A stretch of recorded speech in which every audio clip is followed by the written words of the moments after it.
So let's talk about putting a bitter and heretical Siege Legion on the tabletop, with some thoughts and ideas on collecting Iron Warriors in Warhammer 40k.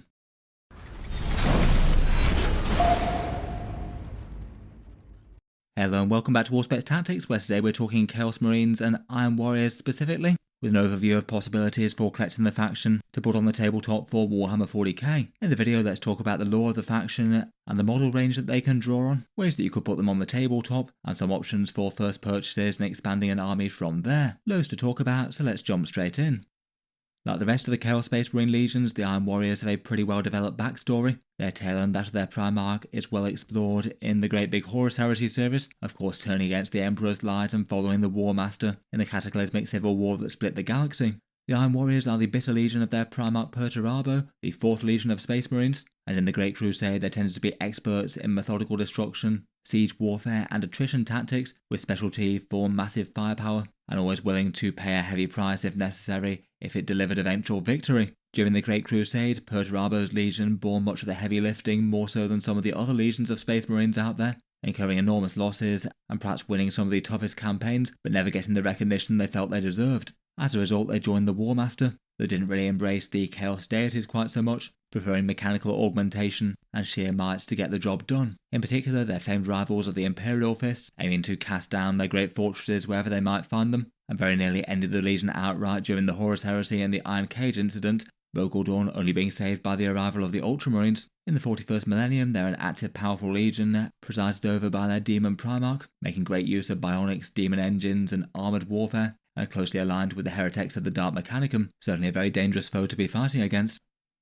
For their miniature range, they have access to the large Chaos Space Marine miniature range, one of 40k's oldest and most developed factions. Of those miniatures, plenty of those have been redone over the past 5 years or so. There are still a few older models around, perhaps notably the bikers and some of their tanks, but the majority holds up really quite well. That's quite a major sub-theme within Codex Chaos Space Marines in Demon Engines, Obliterators and Tech Heresy stuff, which fits the Iron Warriors vibe quite well. The Chaos Space Marine range in general can be pretty busy with a whole bunch of trim going on. I feel like that might not be the worst thing in the world for Iron Warriors, as I'll get onto. The painting hazard stripes is certainly an extra and somewhat challenging step if you don't have a particularly steady hand. Unfortunately, there's not loads of model support for the individual legions of Warhammer 40k. You can dip into their Heresy Era model range, where they seem to be a fairly focal faction of the new relaunched Heresy edition, or potentially utilise third parties or 3D printed bits. I do feel like Iron Warriors look pretty good with the industrial aesthetics of certain Heresy Era armour marks.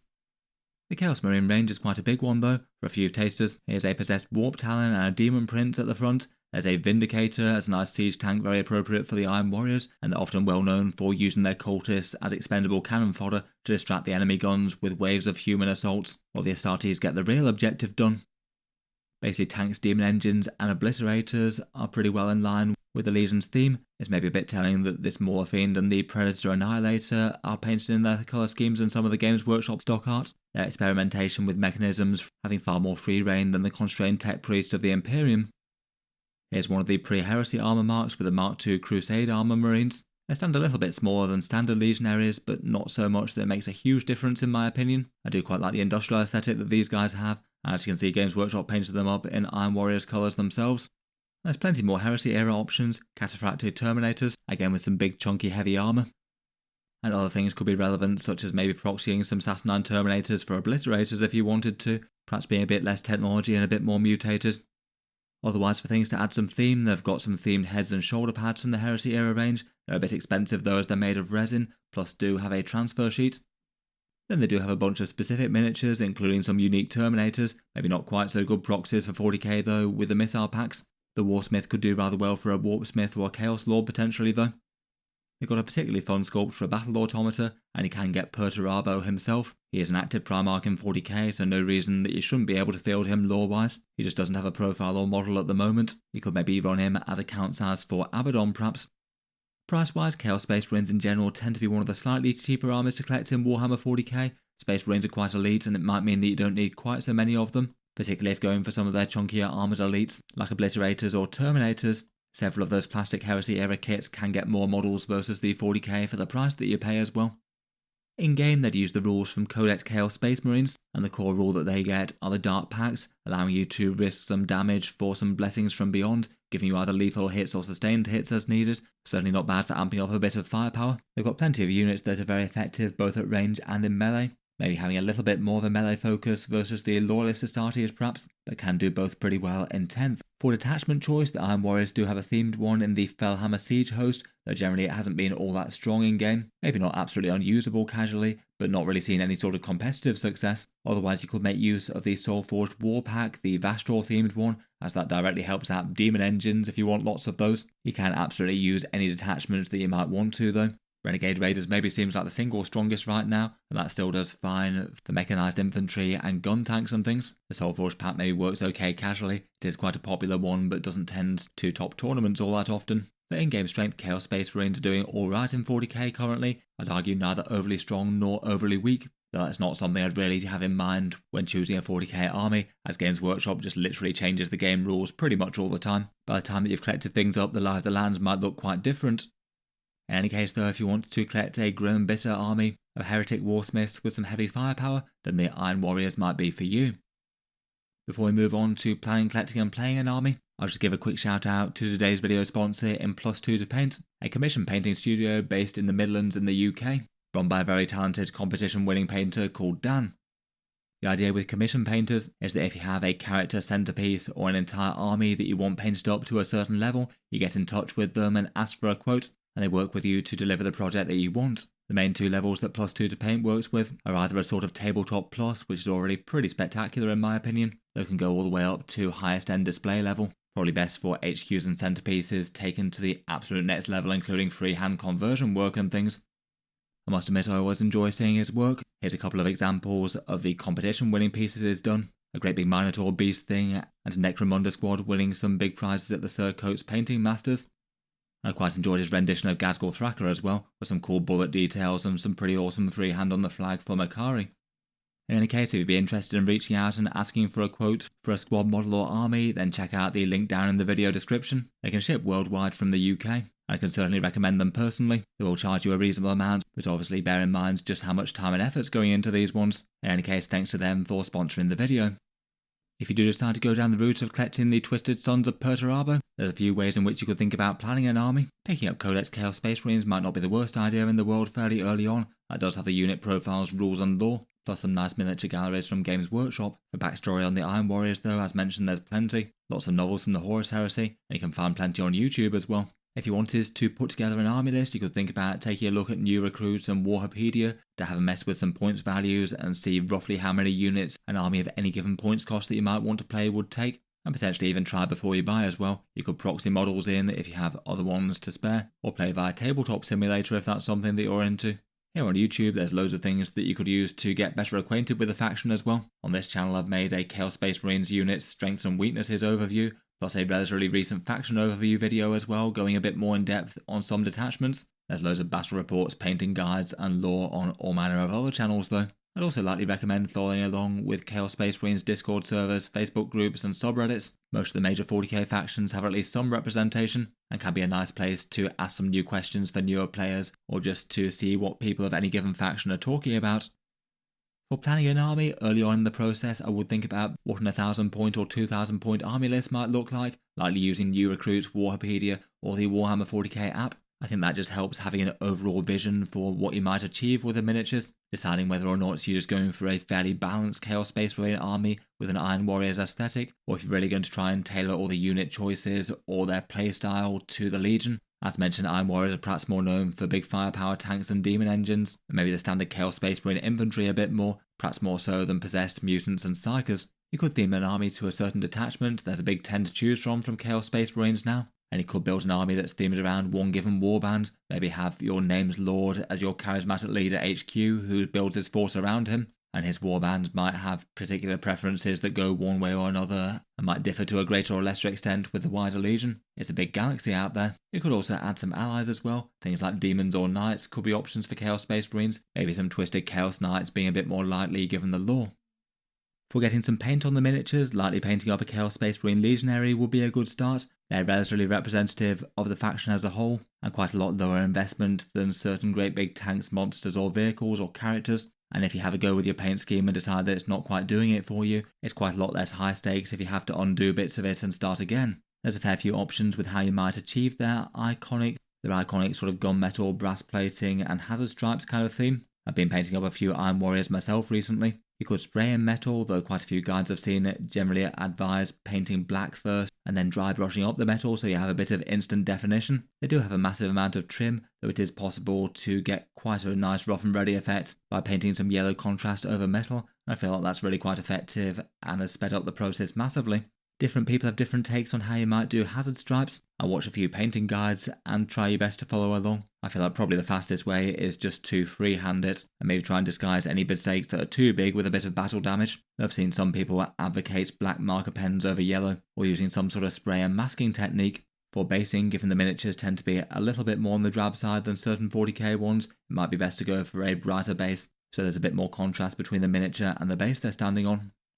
Here's a few of my own test models from a few weeks back. I was fairly pleased with how these came out for basically speed painting. These are basically black with dry brush lead belcher over them, then yellow contrast to make the brass plates, hazard stripes painted yellow, and then the black bits just free-handed in, and a few nice chips and battle damage done in shinier silver and black. Compared with certain Chaos models, they really haven't taken too long to paint up, though I guess that might be helped out a fair bit by going for some slightly less spiky Heresy Era ones. For options to start the army, there's certainly a few different ways that you could go. Often it makes some of the most sense to start with a Combat Patrol box set.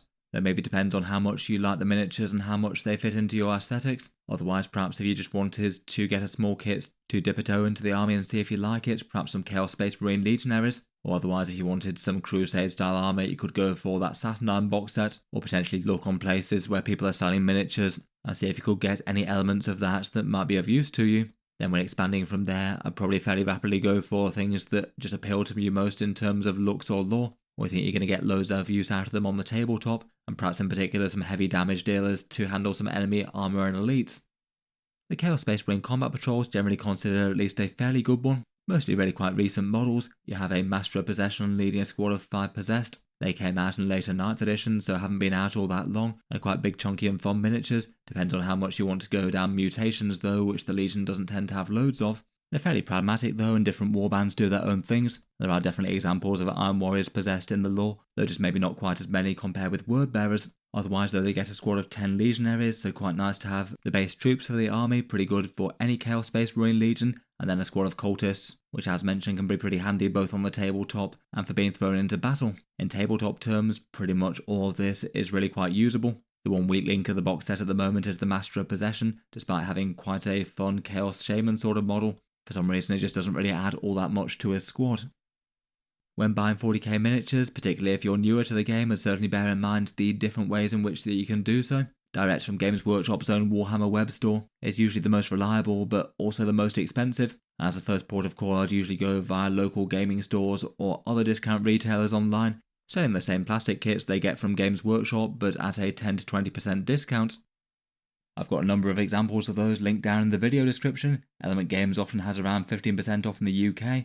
Gap Games has up to 21% off in Australia. Feminist Workshop in Canada tends to have 10% there. Wargame Portal in the USA has 15% off, and Taschengeldieb in Germany and the EU typically has between 16 and 20. Those are all links down in the video description. There's plenty of other great discount stores out there. These ones specifically via those links help to support Auspex Tactics, so a big thank you to anyone using those if you do happen to pick something up. There's other options beyond new plastic kits as well though. The second-hand market and eBay is often worth a look, but you can save a fair bit of money and potentially time and effort there depending on whether or not the paint job is okay. A bit less likely for any one Legion though I guess, and in this day and age there's plenty of 3D printed stuff out there, lots of great alternative sculpts, and can be a handy choice for getting certain parts and weapons as well, or aesthetic upgrades to customise your Marines in one way or another.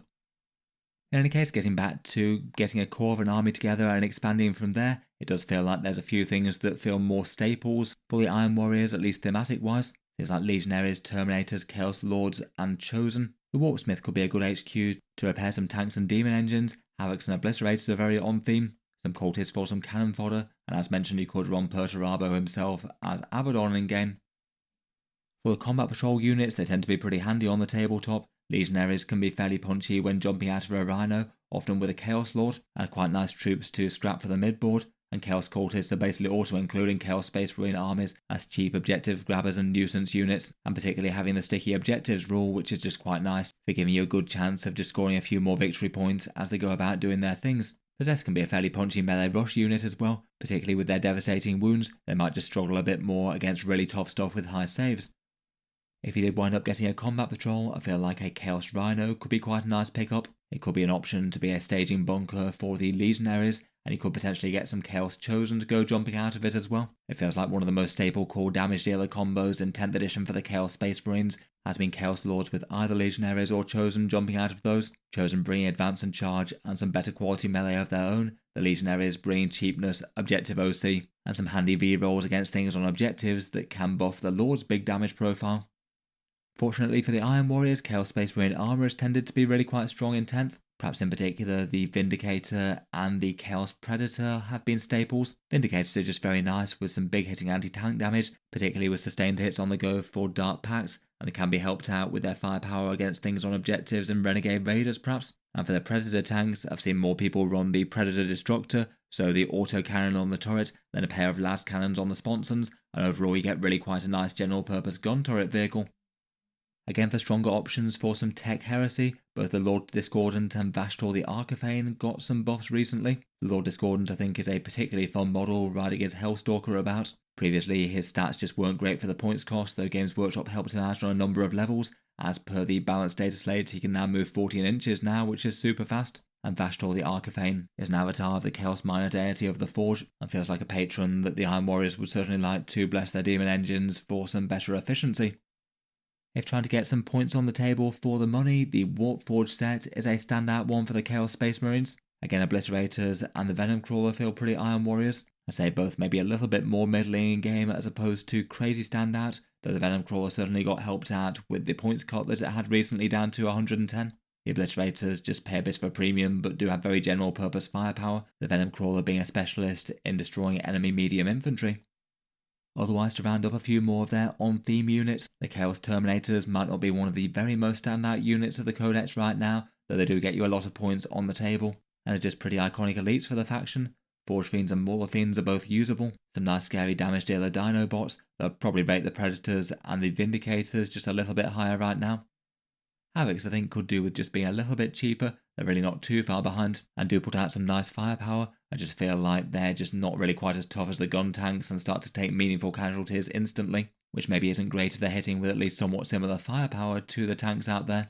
The Warpsmith could help out some vehicles, maybe reasonable enough to have around buffing some Vindicators perhaps, and if you did want to field Perturabo with Abaddon the Despoiler's rules, again his data sheet is pretty usable in game. Really quite a big commitment to a list though. He'd want to have some scary firepower around him to boost, and I'd likely join him to a unit of Chosen so he can give some big rerolls to his squad when they go charging in. I have mentioned it a few times, perhaps I'm a little biased as that's the way I've chosen to go, but certainly one option to collect some cheaper chaos right now is to embrace some of the Horus Heresy Era Kits. Games Workshop fairly recently released the Saturnine box set as the launch set for that setting. That gets you a massive amount of tactical space marines on the board, plus Saturnine Terminators, a Dreadnought and a Praetor. It is really quite pricey at 195 points or $315, but these have been and will be in super good supply. You might be able to pick off elements that could be useful to you. I do quite like the uncluttered Heresy era aesthetic working quite well for the all very industrial Legion. I'd say some aspects of the box are easy to interpret to 40k than others. The turret maybe doesn't have a great proxy, though you could use it as terrain. The Dreadnought again is a bit awkward unless they decide to release a vastly bigger Hellbrute at some stage. Perhaps running as a Forge Fiend could be one of the nearest options. Most of the rest can genuinely work really quite well though. In particular, Saturnine Terminators work pretty excellently for Obliterators. That's what I've been doing for mine. So I've got 6 for the box, so basically as many Obliterators as you can field. I've actually decided to leave off one of the shoulder pads and mount the other gun option there. So each one has the appearance of Disintegration Weapon, Plasma Weapon and Fist, and go for a more industrial version of the same sort of model on the left. The Tactical Marines work rather nicely as well. The Heresy Era ones have an upgrade sprue for some auto cannons and las cannons, which could be great to kit bash some Havocs. And potentially that could be one way to get really quite a big and chunky core of the army with lots of points on the table. Potentially in the region of around 1300 points or so of chaos. Otherwise though, there might be some past discount sets that could interest players. There might be a chance of finding the previous Combat Patrol box from time to time. That one has some Havocs and a Hellbrute in. It was a nice enough box set as well if you can find it at the previous price. There was also the older Age of Darkness box set with the Spartan and Contemptor Dreadnought. Those have got the more beaky helmet Tactical Marines, though I guess you could find some head swaps if they weren't to your aesthetic. Pretty much all of the rest is pretty helpful for proxying directly into 40k though. I wouldn't expect either of those to be on sale on the regular though. Finally, while mentioning Saturnine just as one option to get some heraldry on for them, you could see if there's anyone selling the Saturnine transfer sheet. That's got a bunch of Iron Warrior ones on it, and there should be a fair few copies going on around now. It could be cheaper than the Games Workshop one, that does have some other stuff though, including some hazard stripes. In any case though, however you choose to start and expand an army, bear in mind there's always a lot of scope for just collecting what you like the look and feel of. 40k rules do tend to change over time with plenty of balance updates that Games Workshop keeps coming. If you've got units that aren't necessarily strong on the tabletop at the moment, there's at least a reasonable chance they might be at some point, and after several balance passes in 10th edition, for all the criticisms, most units are pretty usable, and at least aren't going to be so far behind that you couldn't think about including them in an army. And maybe try and have a rough idea as to what you might want an eventual army to wind up as. Get enough models together so you can play some small games, and then expand from small chunks from there, buying a chunk of kits, getting them all painted up and putting them on the tabletop before moving on to the next chunk. When you are putting them on the table, the rules that you'll need are found in Codex Chaos Space Marines. This is the main rule source for the army, and you can access these same rules in Games Workshop's Warhammer 40,000 app if you get the code from a new codex and put it into the unlocking bit there. It's a fairly established codex in 10th edition now, and that does mean that there will be a bunch of supplemental things for it in the Warhammer community website on the 40k download section, which does have a lot of stuff there. For the relevant documents for playing the army, there's the Minotaur and Field Manual, which has updated points for Chaos Space Marines. There's the errata document for the codex there to correct any printing errors they might have done. The balanced data slate, which lists rules changes they might have made for in-game balance. There are some good things for the Chaos Marines there, including buffs to the Lord Discordant and Vashtor. And they also have a couple of downloadable detachments as well, with a Grotmas detachment for the Creations of Bile and the Cabal of Chaos. Most of those are folded into the Warhammer 40,000 app for reference though, and there's several third-party sites that tend to host and collate rules as well, maybe most notably Warhapedia, though New Recruit has a fair bit as well alongside its list building. For detachment choices, the Iron Warriors do have access to their Fellhammer Siege host. That's got a range and durability theme, and then there's loads of others, themes to a greater or lesser extent towards the other major Chaos Legions. As I mentioned briefly earlier, perhaps of the most interest might be the Renegade Raiders. You get to advance and shoot, and then get extra AP against objectives, which can help out some Chaos Space Marine firepower. It is a pretty solid one. The Soulforged Warpack could support some demon engines, and weirdly enough, the Word Bearers themed one pack bound zealots. In theory, are dedicating different units to the different Chaos deities, but it does mean that they can put a pretty brutally effective tank force down on the tabletop, weirdly enough, often using lots of things as Nurgle marks, though they do have plenty of other good things besides. If you did want to put their thematic detachment on the tabletop, the Fellhammer Siege host has its core rule making your units a bit tougher, -1 to wound for non-cultist units when they're attacked by something where their strength is greater than their toughness. That's quite an easy rule to get value out of, and it's going to affect the enemy army quite a lot of the time, so it certainly doesn't hurt, perhaps particularly from a beginner sort of perspective. I would say that most of the other support besides that is kind of niche or a bit weak though. You can potentially bounce back a few mortal wounds in the fight phase, maybe re-rolling hits if you're fighting second and enough of your warriors survive to be able to make it worth it. Shooting in melee with a pistol keyword maybe could be handy enough for obliterators more than most, a -2 to charge, and perhaps one of the best ones for a 5+ feel no pain against enemy shooting. That's really quite a solid reactive durability stratagem and an easy one to get some value from. The enhancements I wouldn't say are hugely exciting. There is one that could do a bit of fire-based command, marking enemy units for Ignore's colour. There may be a little bit of a pricey setup given that you have to have the character to bear it and get line of sight and shoot something. Overall it's not unusable at a casual level, though it certainly feels to me like one of the detachments Games Workshop could do with giving a bit of help to. It is quite a lot weaker than some of the staple ones. Finally, and just to round off, here's just one example of a themed army list. This one's roughly 2,000 points, but not exact. A bit more for the general idea and flavour, more so than being specifically what you need to do. And trying to build a list with an Iron Warrior theme that's still going to be pretty effective in game. You could adapt this slightly to fit different detachments. It'd work pretty fine as is in Renegade Raiders or Packbound though. Leading the force, we've got a Chaos Lord and a Lord Discordant. The Chaos Lord's taking a Demon Hammer, joining a squad of Chosen and jumping out of a Rhino to assail his foes. That should be a pretty massive melee threat that the opponent can't ignore. The Lord Discordant can be another scary threat moving forward with a Baleflamer and Magma Cutters. Extra nasty if there's enemy vehicles around as well. There's quite a lot of cannon fodder in this one, with 3 units of 10 cultists. Some can guard the home objective and put their sticky objectives rule there. The other 2 can move forward to the mid-board objectives and be something that the opponent has to deal with. Then we've got some heavy firepower, 2 sets of 2 obliterators, potentially deep striking in, and they could use their ignore's line of sight thing to hit something very unexpected and really quite hard. There's 2 big scary vindicators that all hit with some pretty massive anti-armor fire, and then a pair of predator destructors with las cannon sponsons, pretty general purpose and a scary threat to tough stuff. One of those each turn will be augmented by a warpsmith, hopefully a vindicator perhaps, or repair it and have it shooting straighter. Then finally there's just a couple more nuisance interference unit, a small squad of legionaries that could do some sort of medium tier skirmishing on the midboard with some OC, and a squad of 5 raptors swooping down from the skies, maybe to do some secondary objectives. That feels like a list that's got an adequate amount of sheer damage and plenty of units to hoover up some objectives while the damage dealers get to work, and hopefully should be well set to lay low some enemy armies and fortifications. That's about it for this one though. Let me know any other thoughts or tips for collecting Perturabo's Legion down in the comments. I look forward to hearing all your thoughts and ideas, and feel free to check out the Chaos Space Marine overview and the unit rankings I did. I'll leave them links below. As mentioned, an enormous thank you to Plus2 to Paint for sponsoring this one. There'll also be links down in the video description. If you'd like an incredibly well painted army or a spectacular centerpiece to go with your force, then check them out. You can find the referral form links below for inquiries. I certainly wouldn't hesitate to recommend. I'll leave that there for now though. Feel free to subscribe to Auspex Tactics if you'd like to see more like this. I'll certainly keep the regular 40k videos coming, with new ones out just about every day. If you'd like to support the channel and keep these videos coming, I do have those affiliate links in the video description if you are looking to pick up any heretical miniatures, plus the channel's Patreon page with a few advantages such as entry into the regular prize giveaways and seeing occasional videos early. In any case though, an enormous thank you for listening, and I'll hope to see you guys next time.